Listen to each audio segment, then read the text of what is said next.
And once again, Donald Trump backed down.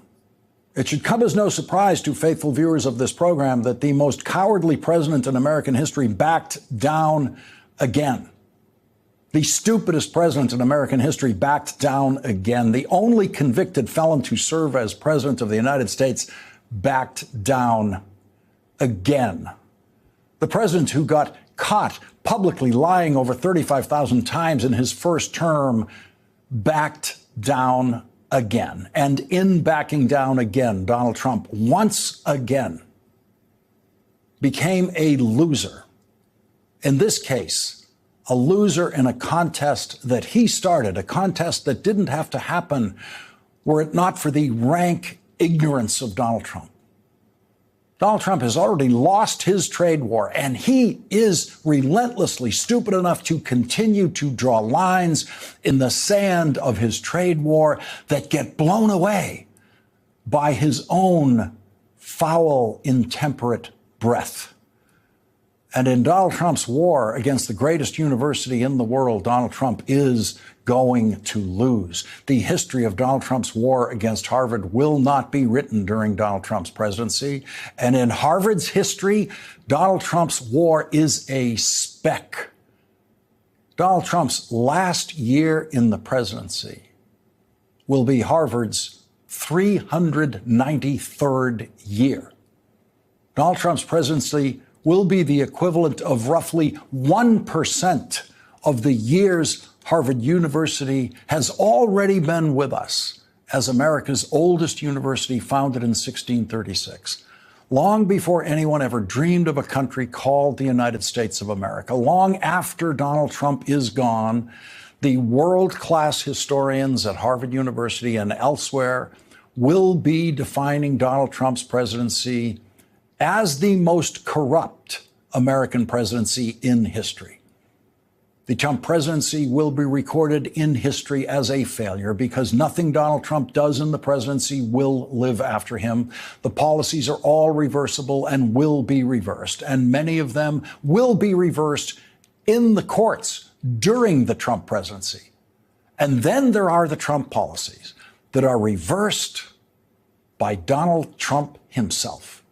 Flip-flop used to be the worst thing a politician could be associated with in a headline other than a sex scandal or bribery. Then came Donald Trump, who flip-flops more than any politician in American history. No American politician has ever reversed himself more frequently than Donald Trump, or more quickly than Donald Trump, or more fully, predictably than Donald Trump. The weak-willed Donald Trump, the foolish Donald Trump.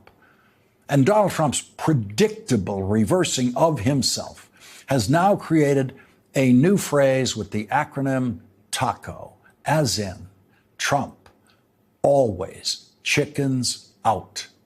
And that's what the usually conservative British newspaper, the Financial Times, now says about Donald Trump. Trump always chickens out.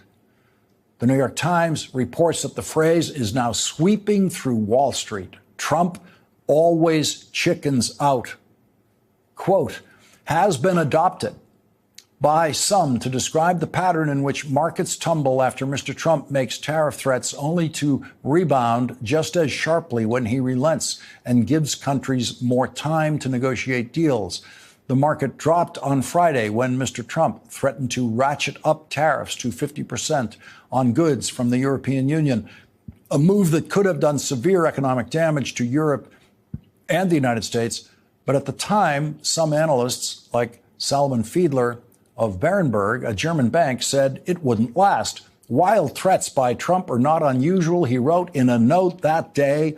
Given the damage the U.S. would do to itself with this tariff, he will probably not follow through. These retreats are so frequent that investors should rationally expect them. Paul Donovan of UBS Wealth Management wrote, echoing me, by the way, as stocks in Europe jumped Monday morning.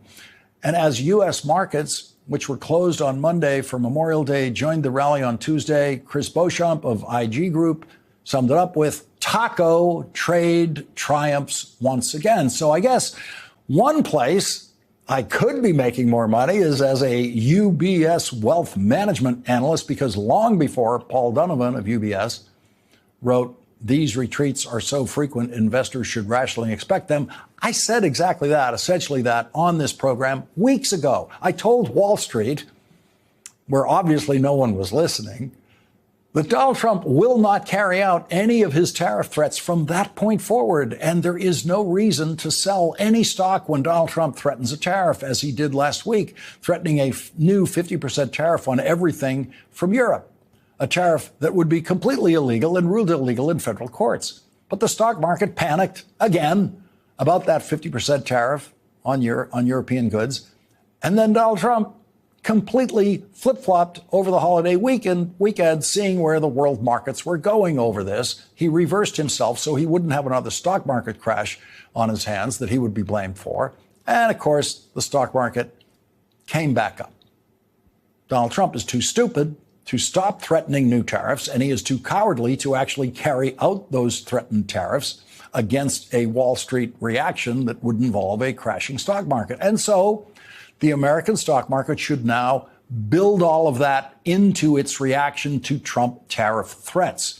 The European Union knows that tariff threats are nonsensical, and that's why they have given Donald Trump exactly nothing in negotiations. And after giving Donald Trump exactly nothing in negotiations, Donald Trump immediately announced that he was delaying his 50% tariffs on all goods coming from Europe until July 9th.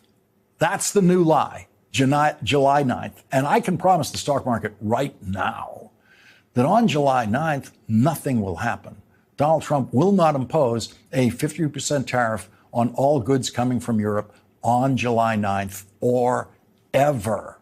And instead of letting the issue fade away and pretending that he's actually achieved something with his trade war, Donald Trump will foolishly remain in the threat and retreat cycle for who knows how long. July 9th is 482 days before the next congressional election.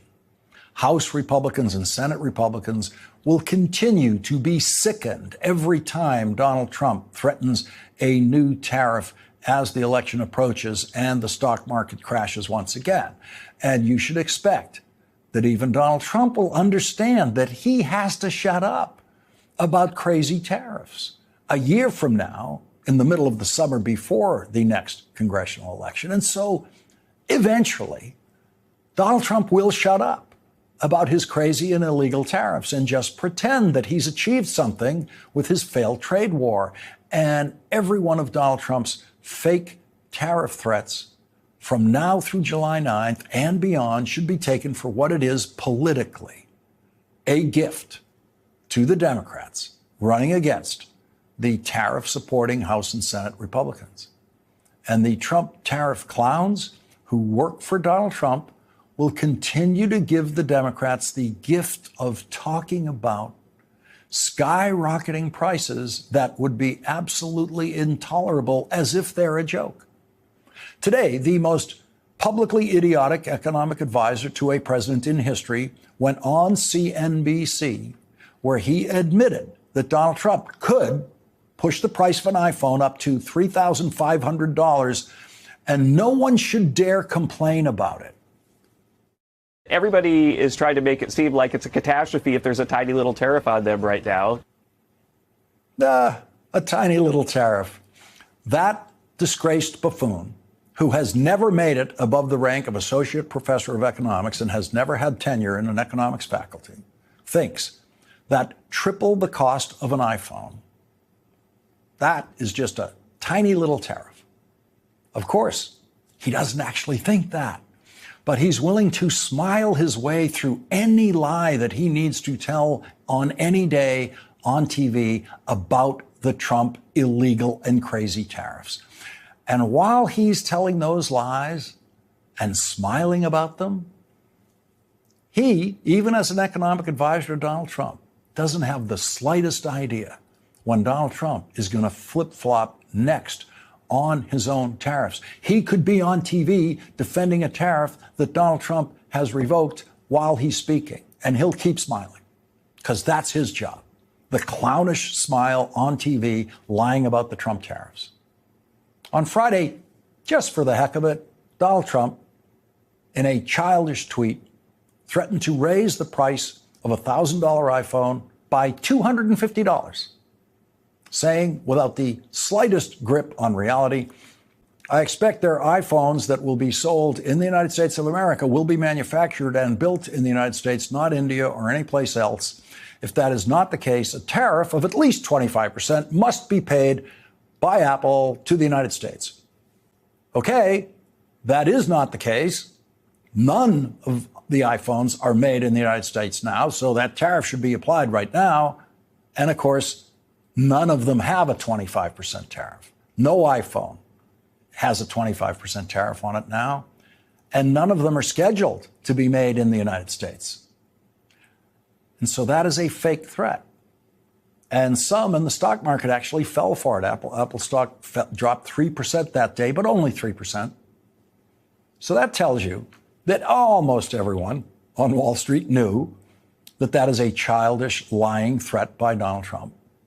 We're now 3 months away from the traditional September introduction of the new iPhones, which is also the traditional beginning of the Christmas shopping season in America. And even a politician as stupid as Donald Trump is not going to raise the price of iPhones 25% going into the Christmas shopping season. $250 price increase on iPhones by Donald Trump himself is not going to happen. Donald Trump is going to continue issuing those kinds of threats because he's trying to pretend that he hasn't already lost his trade war. The casualties in Donald Trump's trade war so far are all in the United States. Donald Trump's foolishly high, illegal 30% tariff that is still being imposed on all goods from China after Donald Trump reduced that tariff from the utterly insane and obviously insane level of 145%. Those tariffs are still at 30% doing damage to American businesses and could kill some businesses and will definitely kill American jobs. And after Americans lose those jobs, Donald Trump and Republicans are making sure that after they've been forced into unemployment by Donald Trump's tariffs, they will not be able to get health care in this country because they will not be able to enroll in Medicaid and receive health care coverage. That is the two-pronged attack on American workers currently underway in this country, the already job-killing Trump tariffs and the health care stealing Trump Republican budget bill that passed the House of Representatives and might or might not pass the Republican Senate. The New York Times is reporting on a Vermont small business called Bevo, owned by Karina Hamill and Robbie Ringer, that sells personal water containers people use for drinking containers. The Times reports the duties, which is to say tariffs, on Bevo's bottles are higher than 30% because of the material they're made from and how they are classified by trade officials. Bevo bottles that are not insulated are subject to tariffs that add up to 47%, and the rate for insulated bottles is 37%. Mr. Trump has frequently said foreign businesses that ship products to the United States pay the tariffs.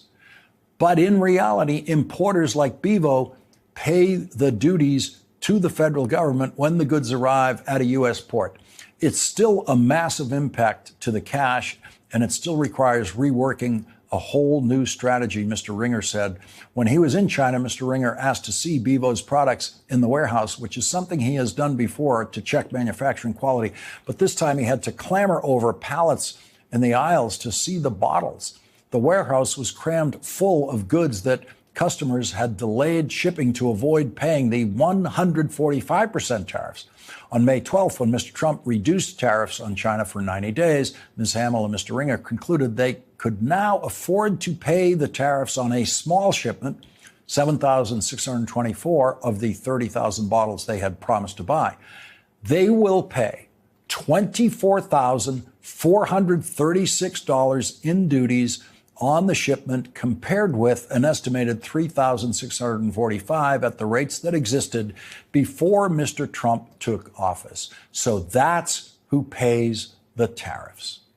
Karina Hamill and Robbie Ringer in Vermont paying $24,436 in Trump tariffs to the Treasury of the United States, just like taxes, just like a sales tax. That is what Donald Trump's smiling economist calls a tiny little tariff.